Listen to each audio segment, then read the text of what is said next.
After Ryan and Lisa came back for the birth of their baby, my mother-in-law coldly told me to leave. She said her oldest son and his wife would arrive in 5 days and that I should go. I was shocked and confused. "Leave?" I asked. "Yes, we don't need you to act like a mother here anymore. You're not needed. Ryan and his family will stay here.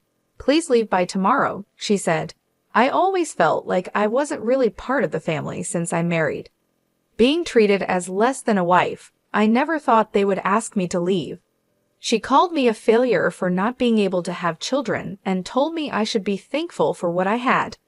She hinted that Sean, my husband, was also fed up with me. I'm Patricia Crone. After hearing this, I realized there was no need to pretend everything was okay with my husband if this was all planned without him. My mother-in-law started this, but I don't care about what happens to the house anymore. I hope they realize what they've ignored for so long. I'm 48, living with my husband and his mother near a train station, which makes it easy to get to the city center. My husband, Sean, who is 6 years older and has been promoted recently, wanted a big apartment despite the high rent. Sean, who I met through a friend and married after 3 years despite my inability to have children, has always been kind. He has a son, Ryan, from his previous marriage. Sean asked me to live with his family and son, even though it was a big ask for someone who's never been married before. He said he'd make me happy and not let me suffer. My husband thought we should move to a big apartment where I could have my own space. Ryan, who is turning 8, wouldn't need much looking after because my mother-in-law was there to help. After splitting from his first wife, my husband's parents helped him with taking care of Ryan at their place. Sadly, Sean's dad died in an accident a few years later, and his mom started looking after Ryan full-time. Ryan was shy and didn't look at me much at first, but I thought it was just because he was getting older and maybe felt awkward. I was happy as long as they let me be part of their family. My mother-in-law seemed nice and polite when we first met, right after I got engaged to Sean. She acted so friendly I thought we'd get along well living together. She said she'd keep making meals and Sean often came home late, so it was fine if we didn't eat together. She told me to handle cleaning and laundry, hoping we'd work well together. After we married, I cut down my hours at the pharmacy so I could share in the household chores. I started work late, not getting home until around 9:00 p.m., but dinner was always ready. However, I usually ate alone since my mother-in-law and Ryan had their dinner earlier. Even though I was married, I sometimes wondered if that was all there was to it, but I accepted that this was just how our family worked. It became clear my mother-in-law didn't really like me or see me as part of the family. I tried to connect with Ryan, asking about his school events, hoping we could all go together. But when Ryan hesitated, my mother-in-law quickly said it would just be her and Sean, not me. I thought she was trying to be nice at first, but I was wrong. "I can take the day off work so we can all go together," I suggested. But she said there was no need because she and Sean had always been the ones to go with Ryan. I was really surprised. When I talked to my husband about it, he said his mom was very attached to Ryan and might think I was trying to take him away. He promised to speak to her about it. I started to go to school events as a stepmom, but Ryan and I didn't spend much time together. Sometimes I felt like Ryan wanted to talk to me, but my mother-in-law always interrupted. I later learned she had been saying bad things about me to Ryan, like I would be happier without him. She made it seem like I was a bad person, which could easily make a young boy distrust me. I was shocked because I never thought she would do something like that. After Ryan finished high school, he moved out to live with his girlfriend and left for college. Soon after starting his job, he married her quietly and moved away. Once Ryan was gone, my mother-in-law stopped doing any housework and seemed to enjoy making my life difficult. She stopped cooking and would wait for me to make dinner, even though I was not good at it. She would watch me cook and then criticize the food, saying it was terrible. She even said it was good that Ryan never had to eat my cooking. If she didn't like my cooking that much, she could cook herself, but it seemed like she just wanted to criticize me. It wasn't just the cooking. She complained about everything I did, from cleaning to laundry, asking if my family ever taught me anything. She made me feel bad about myself, even criticizing my family. In my frustration, I tightly clenched my fists. My mother-in-law often said harsh things to me, like questioning how I managed to win Scene's heart when she saw little appeal in me as a woman. She repeatedly blamed me for Ryan's departure, insinuating that if I hadn't entered their lives, they wouldn't be suffering from what she implied was empty nest syndrome, a term used to describe the loneliness parents may feel when their children move out. I tried to convince myself that if venting her frustrations on me made her feel any better, then I could endure it for the sake of family peace. However, her negative attitude towards me intensified with the news of Ryan's wife, Lisa, being pregnant. The joy my mother-in-law showed upon hearing about the pregnancy was beyond anything I had witnessed before. She was ecstatic about the arrival of her first grandchild, saying it was bound to be adorable because it was Ryan's. The excitement she and Ryan shared was understandable, but her behavior seemed excessive, especially after Ryan asked if Lisa could have the baby at our place, given the distance to Lisa's family home and their lack of nearby support. Following this request, my mother-in-law's enthusiasm knew no bounds. She immediately started preparations, from cleaning out Ryan's old room to listing all the necessary baby items. It was as if she was hit by a wave of great-grandchild fever. Naturally, these preparations meant more work for me. Coming home from work today, I was greeted with a list of tasks: vacuuming, wiping floors, cleaning windows, and even waxing them, all in preparation for a department store trip to look at baby cribs. The physical toll of cleaning and waxing late into the night, after already long days at work, was daunting. Any attempt to cut corners was met with demands to redo the work. To make matters worse, my mother-in-law began requesting money for the baby preparations, leading to our house quickly becoming cluttered with baby items. When I suggested that it might be excessive to prepare so much before Lisa and Ryan's arrival, and that perhaps we should wait to choose items with them, my mother-in-law accused me of being cold and uncaring. She pointed out that I wasn't related to Ryan by blood, as if that explained my supposed lack of interest. I tried to argue that it wasn't about not caring, but rather thinking that Lisa might want to be involved in selecting items for her baby. Yet my words fell on deaf ears. My mother-in-law's harsh judgment stung deeply. The accusation that I didn't care about Scene's grandchild was unfair. My intention was to respect Lisa's role as the mother and include her in the preparations, a sentiment that seemed lost on my mother-in-law. This ongoing conflict, marked by accusations and misunderstandings, only deepened the divide between us, making an already challenging situation even more difficult to navigate. I tried to make a fair point, but my mother-in-law looked at me with a sharp glare. I realized I might have been too blunt, and she left the room upset without saying anything. I thought about what happened, but I was also surprised by the way she spoke about the situation.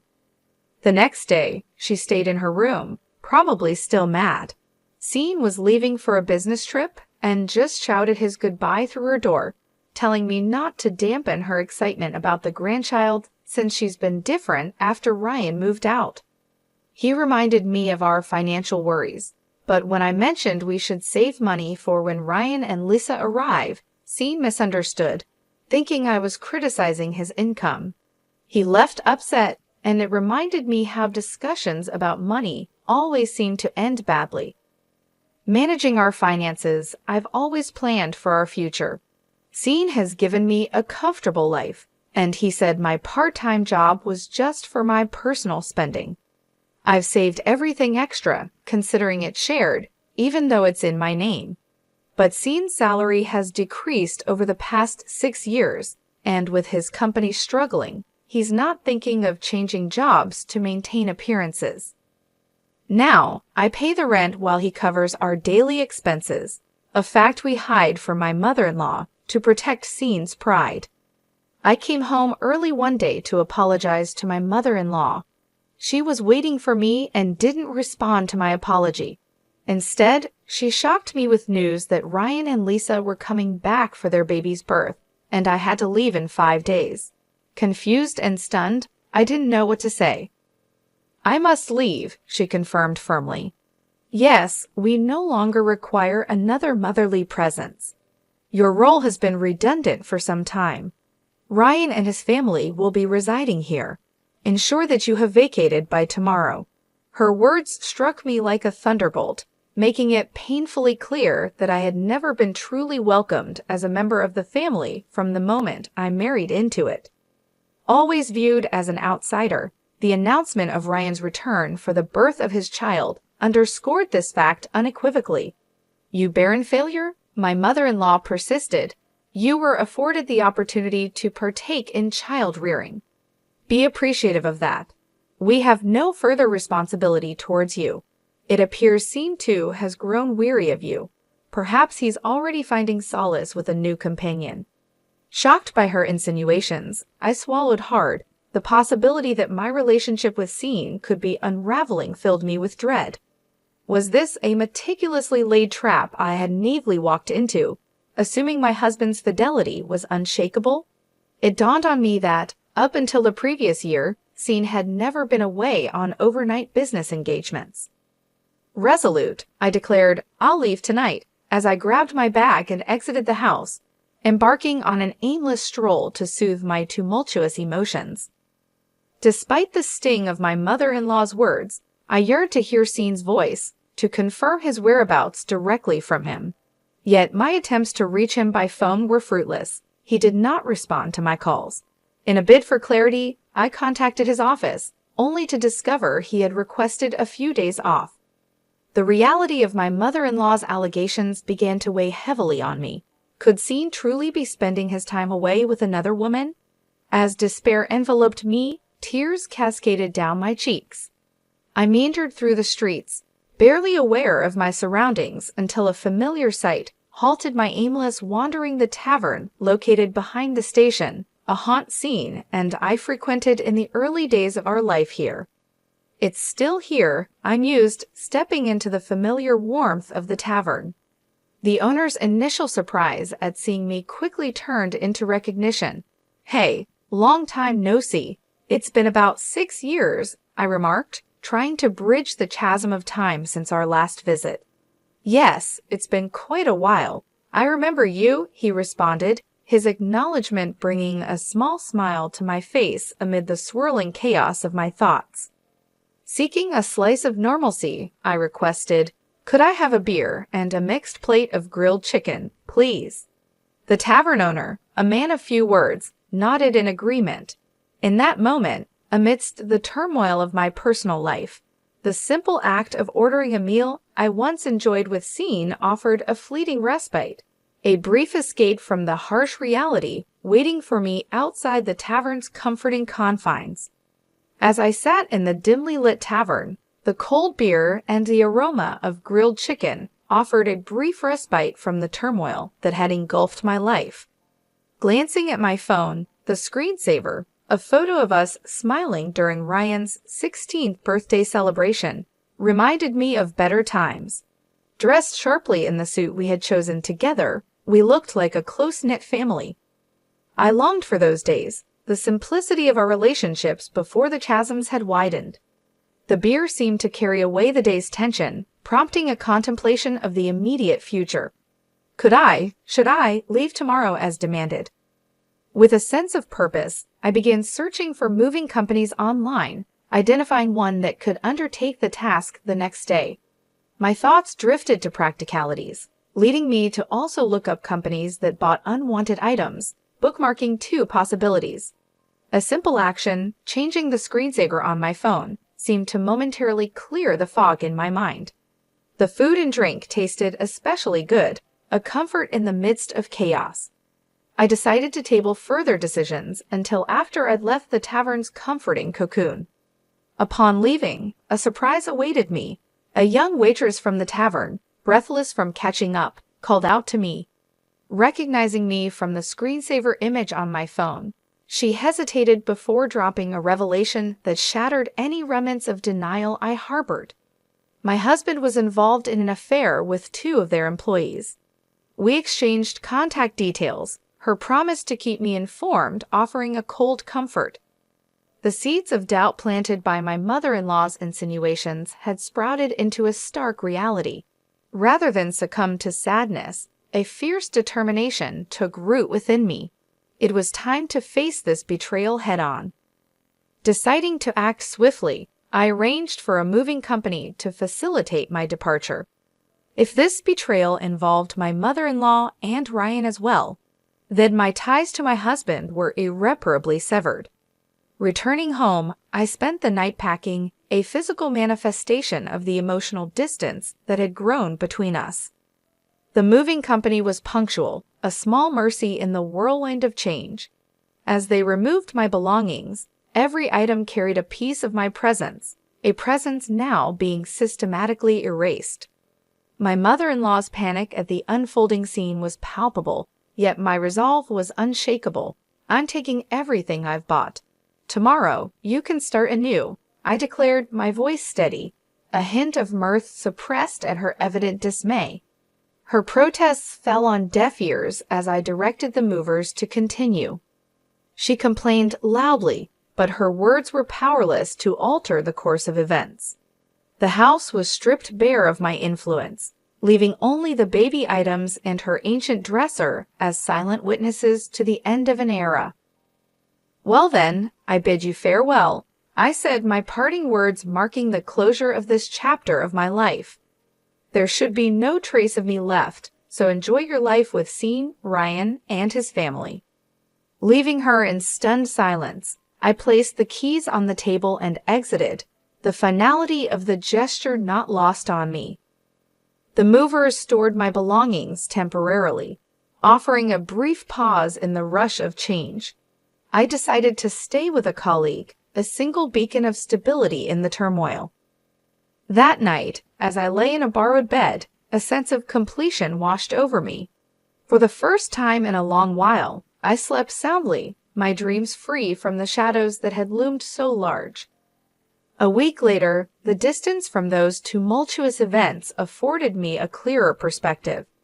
The steps I had taken, though drastic, were necessary.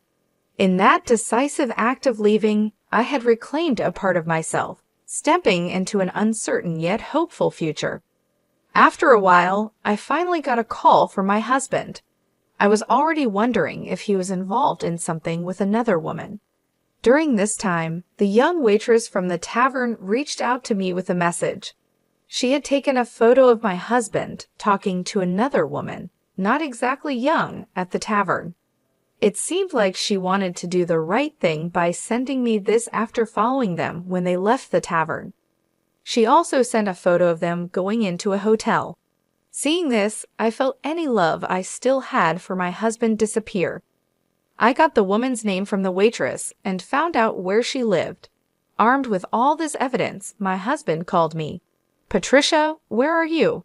Ryan and his family are here. Aren't you coming back soon?" I told him no, I wasn't coming back because his mom had kicked me out and now Ryan and his family were moving in. It seemed Ryan and his family were struggling financially, bouncing between jobs and now working part-time. My husband tried to convince me to return, saying he missed me. But I told him I was fine and didn't need to worry about me. I mentioned how his mom and Ryan didn't like me and probably preferred having the place to themselves. My comment made my husband silent. He knew his family didn't accept me, but he had ignored it. He said he had something important to say and would come back to talk. A few days later, I visited the house for the first time in a while. There were new furniture and appliances. Ryan and Lisa barely acknowledged me, just nodding without getting up from the sofa. As I sat down, my mother-in-law stared at me fiercely, making the air heavy with tension. Ryan then accused me of taking everything from the house, asking how I could do such a thing when his dad had been supporting me. I explained calmly that I took everything because I had paid for it. "I just did what you wanted by removing all my stuff," I said. "You must think it's crazy, believing I couldn't possibly afford all those things with just a part-time job at the pharmacy," my husband remarked, looking a bit puzzled. Then he seemed to accept the situation, saying that we had been managing with both our incomes for a while. But then I had to explain further that Scene's job wasn't doing well, and his pay had decreased a lot. For the last 6 years, I've been the one filling in the financial gaps, and now I'm even paying our rent. My mother-in-law was surprised to hear this and looked at my husband. I clarified, "I'm not just working part-time. As a pharmacist, I actually earn quite well, now even more than Scene." At this, my husband avoided my gaze, and my mother-in-law didn't know where to look. I then told Ryan that he would need to start paying the rent if he was going to live here. "After all the support you've received, it's time you took care of things," I said. Ryan was shocked when I mentioned the rent was $7,500. "Good luck," I added, telling him I no longer had any responsibilities here since my role seemed to be over. Ryan couldn't believe it, and Lisa was upset, asking, "Were we not supposed to live here for free?" The thought of them covering rent and other costs seemed to surprise them. I couldn't help but almost laugh, suggesting they could always find a cheaper place since Scene still had a decent income. This seemed to calm Lisa a bit until I hinted about leaving Scene, especially with his new situation involving another woman. That's when Lisa broke down crying, and my husband was confused, asking what she meant. Lisa explained that she had heard about the other woman from his mother. It seemed like it was time for me to end my role as a wife as well. My husband seemed to think there was no proof of his affair, unaware that I knew more than he thought, and it hadn't even been 7 days since the whole situation blew up. I decided to leave the house. Mentioning Sandra's name made my husband realize I knew everything. He looked defeated, understanding this wasn't the right time for a divorce discussion.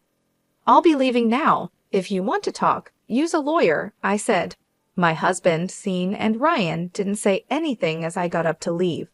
My mother-in-law stood up too, angrily blaming me for everything wrong in the house. I responded, frustrated, reminding her that she was the one who told me to leave and mentioned Scene's affair. She had been meddling too much. I wished I had been firmer about my relationship with Ryan, not letting her get in the way. "Ryan has nothing to do with this. Scene, you should be there for him," she said, confusingly trying to shift blame. If she hadn't brought Ryan back or hinted at Scene's affair, I would still be supporting Scene and this house. It was always her causing trouble. As I left the room, my mother-in-law was silent and shaking with anger. After that, Scene agreed to the divorce without much resistance. The evidence of his affair was undeniable. They soon started moving out, and Ryan and Lisa returned to their own place, leaving my mother-in-law alone. Scene thought about remarrying, but Sandra, his new partner, was upset about the alimony and didn't want to live with his mother. There were talks of placing my mother-in-law in a care facility, which felt sad considering everything she did for her family. It seemed like everyone was ready to move on without her. After everything that happened, Ryan sent me an apology letter acknowledging the situation. In his letter, Ryan shared how he wished he had been pampered more as a kid. He said he couldn't talk to me because his grandma didn't like it, and he was really happy when I came to his school events. It made me think that maybe I should have tried harder to connect with him. Perhaps then our relationship could have been better. Even though we're not close anymore, I still hope Ryan finds happiness. I'm back working as a pharmacist and found a new apartment near my job. I didn't feel right keeping the furniture and stuff I took from the house, so I had a junk removal service take it all away. Life is much nicer without my mother-in-law causing trouble. For now, I just want to focus on being happy for myself.